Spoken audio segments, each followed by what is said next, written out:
ఇవన్నీ చెప్తున్నారు బాగానే ఉంది, కానీ ఇది 3 నెలల ముచ్చటనే. ఇంకొక ఎంపీ ఎలక్షన్స్ తర్వాత అసలు కాంగ్రెస్ పార్టీ ప్రభుత్వమే ఇక్కడ ఉండదు అనేటువంటి మాట నిన్న అమిత్ షా చెప్తున్నాడు, పదే పదే మాజీ ముఖ్యమంత్రి చెప్తున్నాడు, అలాగే కేటీ రామారావు మాజీ మంత్రి చెప్తున్నాడు. నిజంగానే అట్లాంటి పరిస్థితులు జరగడానికి అవకాశం ఉంది. ఇది 64, 65తోనే ఉంది, 5-6 తీసేస్తే క్లోజ్ అనేటువంటి మాట మాట్లాడుతున్నారు వాళ్ళు. వాళ్ళు ఉన్న వాళ్ళందరినీ వీకే సెట్ ఉంటుందంటావు. ఓకే, ఇప్పుడు వాళ్ళ పార్టీలో ఉన్నదే ఈకలు పీకలు లేక ఉన్నారు కదా, వాటిని పీకలేదా? కాబట్టి వాళ్ళేం పీకేది లేకనే ఆ స్టేట్మెంట్స్. కాబట్టి ఒకవేళ ఆ పరిస్థితి వస్తే పార్టీలో నామరూపాలు లేకుండా పోతాయి ఇక్కడ వాళ్ళ పార్టీలే. సో అమిత్ షా చెప్పిండా, ఎల్లయ్య చెప్పిండా, మల్లయ్య చెప్పిండా, ఎవరిని నేను పేర్లు కూడా తీసుకోవడానికి సిద్ధంగా లేను. పార్టీని ప్రజలు ప్రేమించి ఓట్లు చేసిండ్రు. ఇలా వాళ్ళ బతుకులు గాడ ఉన్నాయి. ఇక 8 సీట్లు వచ్చినోనికి కూడా ఆశ ఉన్నది. మూలకు కుల్ల ఓడిసి మూలకు పడేసినోనికి కూడా ఇంకా నేను వస్తాను ఆశ ఉన్నది. వాళ్ళ నాయకులు వాళ్ళతో ఉండనోనికి కూడా ఇలా కాంగ్రెస్ మీద ఉన్నది. ఇది ప్రజలు తెచ్చుకున్న ప్రభుత్వం. ఇది తిరుగుబాటు మొదలైతే ఇప్పుడు అదే రేవంత్ రెడ్డి గారు మాట్లాడితే అంత ఇన్సెక్యూర్గా ఉన్నాడా అంటే నిన్న ఒకటి పేల్చిండు, ఒరే నాయన డోర్లు లేపితే మీ వాళ్ళు పోలోమని వచ్చేటట్టు ఉన్నారా అని చెప్పి. అంటే వాళ్ళకి తెలుసు ఈ డంబాచారం ఏంటంటే మేము ఏదో చెయ్యబోతున్నాము కాబట్టి మా వైపే మీరు రావాలి అని ఎంపీ ఎలక్షన్లో లబ్ధి పొందే ఎత్తుగడ తప్పితే దీంట్లో పెద్దగా ఏమనిపించదు. మా క్లారిటీ మాకున్నది.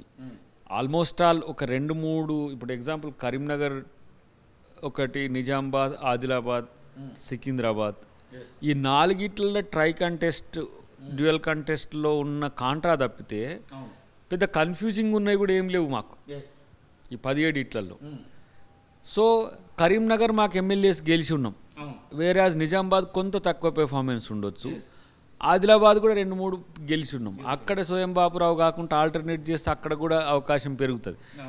నార్త్ తెలంగాణ కాంగ్రెస్కు ఎక్కువ శాతం మేము వేయలేదనే ప్రేమ ఉంది ఇప్పుడు మా మీద.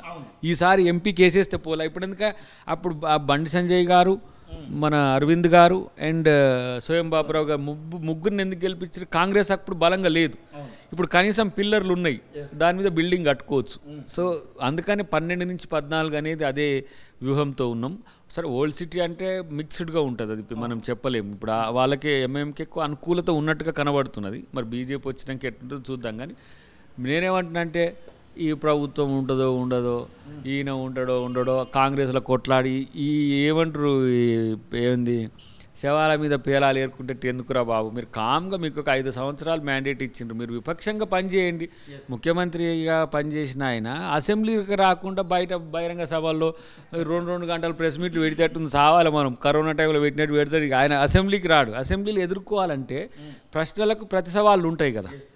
కానీ ఇక్కడనైతే వన్ సైడ్ లెక్క, ఆ నీళ్ళు రావట్లేవని చెప్పొచ్చు, ఈ విద్యుత్ రావట్లేదని చెప్పొచ్చు, పథకాలు ఇవ్వలేదని చెప్పొచ్చు, ఉత్తుత్తు ముచ్చట్లని చెప్పొచ్చు. అవతల అంటోడు ఫస్టే మనోడు మాట్లాడేటప్పుడు ఎవరా అని అటు ఇటు అరుచుకుంటాడు జర, ఎందుకంటే ఎవరు సపోర్ట్ చేయకుంటుంటానికి. కాబట్టి రేపటి రోజున మరింత నష్టపోయినాక కానీ బీఆర్ఎస్కు ఏమంటారు ఆత్మశోధన ఉండదో ఏమో తెలియదు.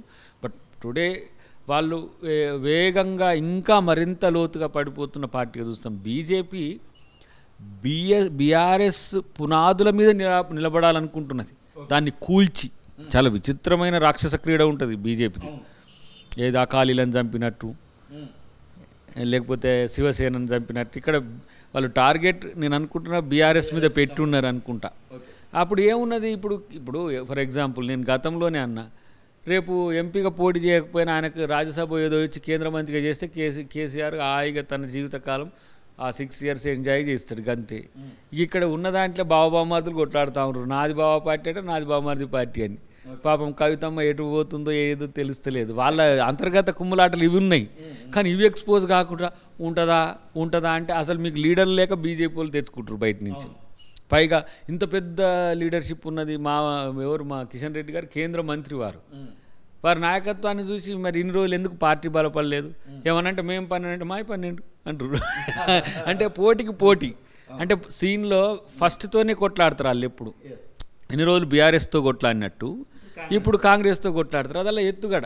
కానీ దేశంలో ఇప్పుడు కమిషనర్ తొలగింపు, ఎస్బీఐ బాండ్లకు సంబంధించి, ఎలక్ట్రల్ బాండ్లకు సంబంధించి, రైతు ఎంఎస్పి మీద ఉద్యమము, వాళ్ళు ఏంటంటే మన రామాలయం ఓపెనింగ్ తర్వాత మాకు పెద్ద ఎత్తున మాకు దేశంలో వస్తుందని ఒక కేవలం దాంట్లో ఉన్నాడు. రాముడు కూడా చూస్తూనే ఉంటాడు కదా, ఆయన కూడా దేవుడే కదా, ప్రకృతితో మమేకమైనోడే కదా.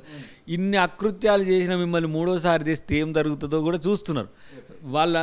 వాళ్ళు బయటికి చెప్తున్నది వేళ్ళు, వాళ్ళకి వస్తున్నారు కౌంట్ వేరు. దాని కొరకు నితీష్ కుమార్ గారిని బలగొన్నారు, దాని కొరకు టీఎంసీ మన ఆమె అక్కని దీది ఏం పేరు ఆమె టీఎంసీ మన మమతా బెనర్జీని బలిగొన్నారు.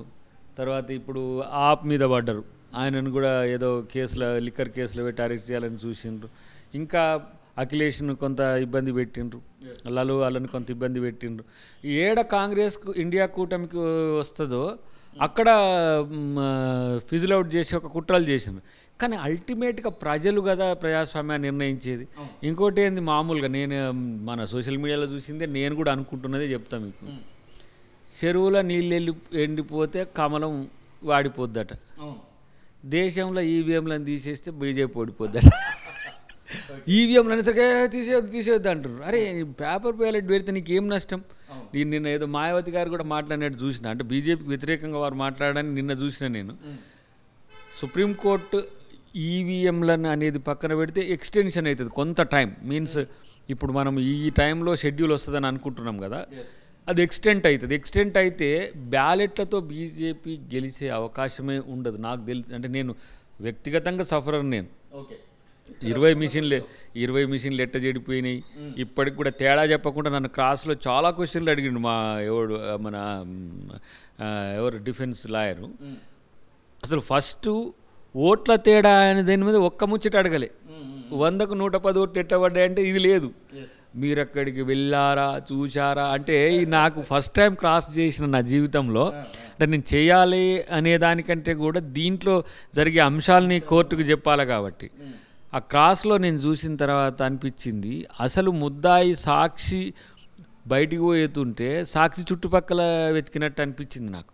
బట్ నేను ఐ కాంట్ కౌంటర్ ది ఎవరు వ్యతిరేక అడ్వకేట్ని కూడా మనం అనలేం, that is his own right. అట్లనే ఈవీఎంల మీద చర్చ వచ్చినప్పుడు బీజేపీ తప్పించుకుంటుంది.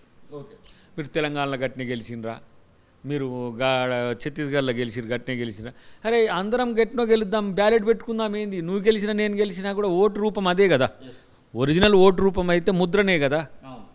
నువ్వు వీవీప్యాట్లు పెట్టినా కూడా అదే కదా, చెయ్యి ముద్రతోనే ఒత్తేస్తావు కదా. మరి అలాంటప్పుడు బ్యాలెట్ అంటే నీకెందుకు ప్రాబ్లం? బ్యాలెట్ అన్న వాళ్ళందరినీ కూడా నిర్వీర్యం చేసే కుట్ర చేసిండ్రు. ఇలా 23 పార్టీలు, జాతీయ పార్టీలు ఇలా ఒప్పుకుంటున్నాయి, మీరు ఒక్కళ్ళే ఎందుకు ఒప్పుకోవట్లేరు అంటే దేర్ ఈజ్ ఎ ఇష్యూ.